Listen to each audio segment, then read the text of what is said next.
7, 6, 5, 4, 3, 2.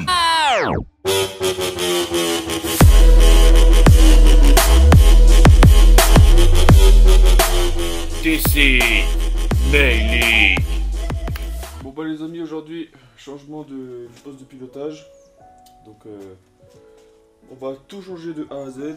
Donc c'est parti, on va commencer par tout enlever.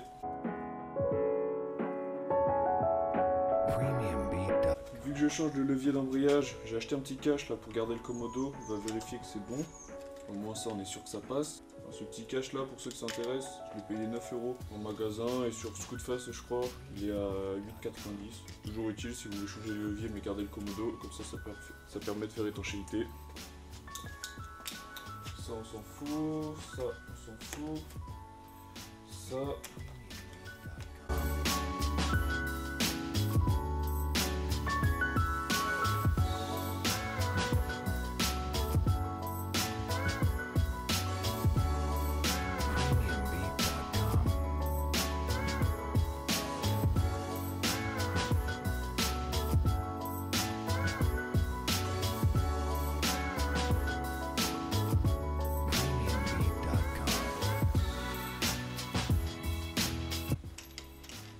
Là, le guidon, on va mettre de côté, on verra ce qu'on fait avec.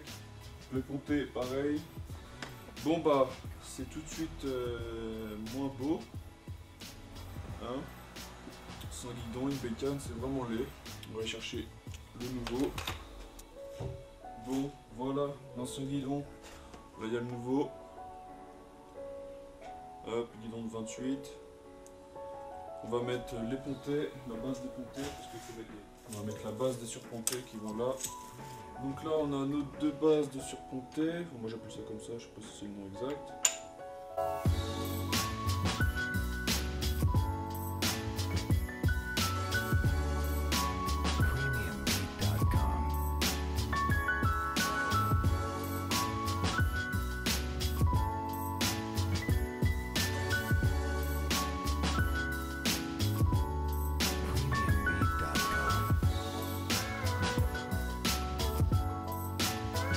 Ensuite, guidon, ponté.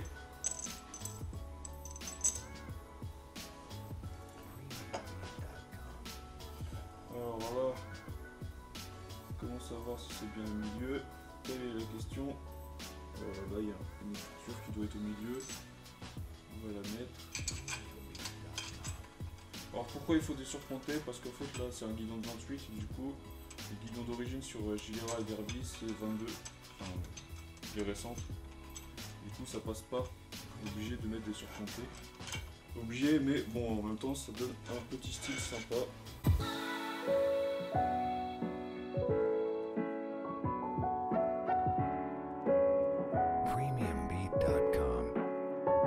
On va commencer par mettre le levier d'embrayage. Hop, on met donc ça comme ça. Les vis, on va pas les serrer tout de suite, hein. Sinon on va abîmer le guidon, ça va faire des traces. Et puis après si on veut les bouger, ça va pas faire beau.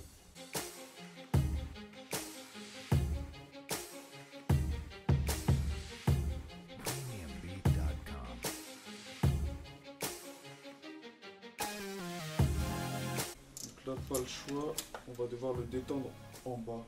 Heureusement que j'ai du jeu. Heureusement que j'ai de la marge. Ça c'est une bonne chose. Donc ça je ferai après. Le câble d'embrayage, bon il est déjà dedans, il n'y a plus qu'à retendre là-bas en bas, au niveau de la biellette. Là, bon, ProTaper, donc là c'est de ce côté-là. La petite technique, on va mettre un peu d'huile dedans, un peu d'huile moteur, on va en mettre sur le doigt. Bravo, t'en touches partout. On va en étaler un peu sur le guidon.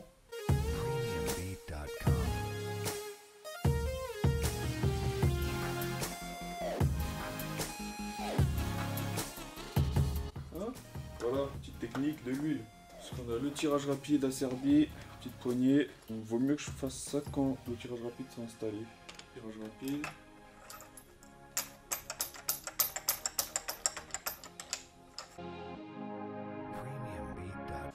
Une fois qu'on a fait ça, on peut le démêler. On peut déjà voir si ça va jusqu'au carbu.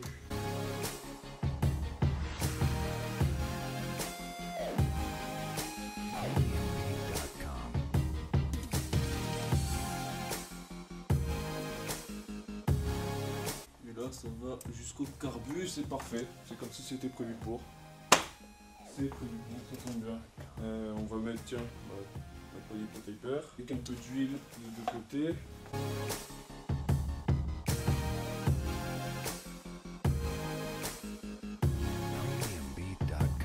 Donc le levier de frein, ce qui va passer, ce qu'on a pas le choix de toute façon.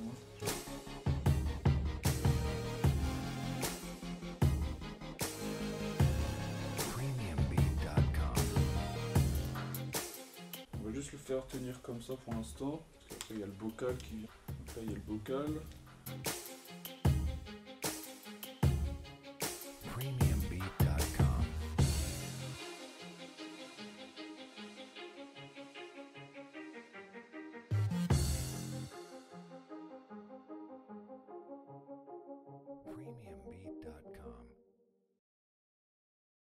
Qu'est-ce qui manque?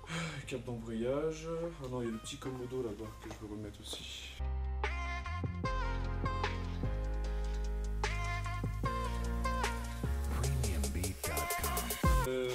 Donc c'est là que ça se passe, la biellette.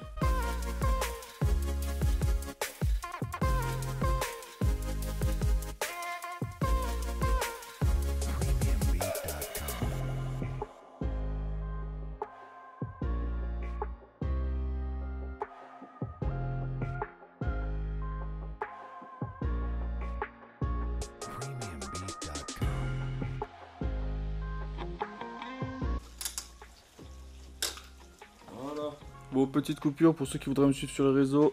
Voici mon snap. Je mets des snaps de temps en temps de ce qu'il y a de nouveau. Pas tout le temps, mais bon, j'essaie d'en envoyer de temps en temps. Il y a ma page Facebook aussi.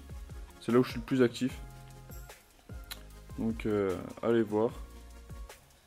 Et après, j'ai mon Insta où là, je mets des photos d'à peu près pas mal de trucs. Voilà, de tout ce qu'il y a de nouveau. Poste de pilotage par exemple, pour ceux qui n'avaient pas vu à la base. Il y en a qui étaient déjà au courant. Et oui, il était là. Voilà, bon je continue. Bon pour le carbu, vu que je vais l'enlever, on coupe l'arrivée d'essence, on enlève la durée. Petite boîte de gicleur que j'ai dû acheter pour faire les réglages du carbu.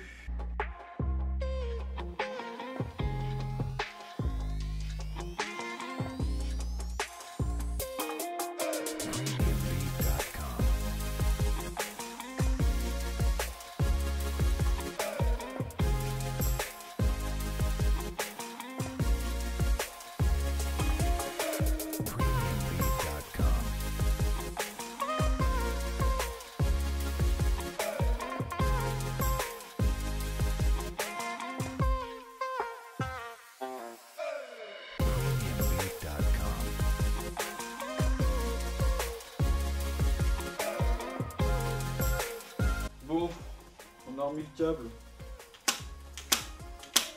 C'est parfait. Bon les amis, j'ai réussi à enlever la Duritavia et à la remettre. Bon, c'était un peu la misère. C'était un peu la merde, j'ai un peu galéré. Mais bon, le principal c'est d'y arriver. Voilà. Donc là vous avez le rendu sans la mousse.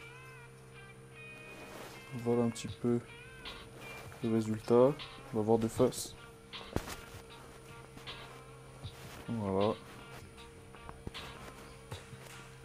Donc là je vais faire, comme je vous ai dit, la purge avec un pote.